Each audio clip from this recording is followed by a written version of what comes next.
Oh, here's a video for YouTube, Facebook, and Instagram. Right now I'm walking home, doing a little storm chasing. I want to go to the top of this hill. I'm going to show you something that's behind me.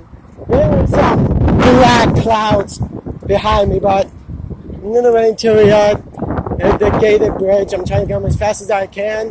Right now we're under a severe thunderstorm watch till 10 o'clock tonight.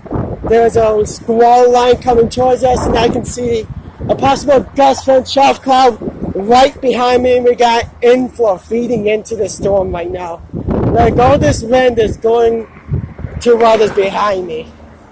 So I'll show you in a second. So you probably guys think I'm probably lying or something with all the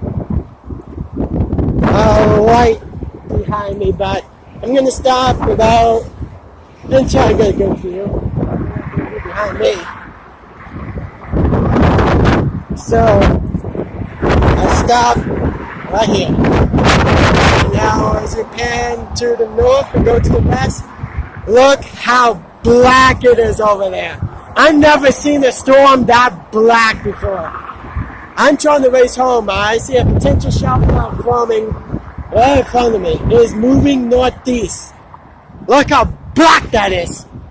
Then this is one interesting storm. So I'm going to shut this off. We got people coming up the hill.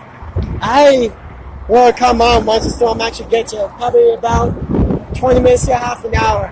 But all this wind is going towards there. We got inflow coming. And we're under a severe thunderstorm watch. We're under a special weather statement. I wouldn't be surprised if a severe thunderstorm warning comes out anytime. So I'm going to turn this off so I can go inside the house. Pretty dangerous. And I see once it starts raining, we get some action. Alright, bye.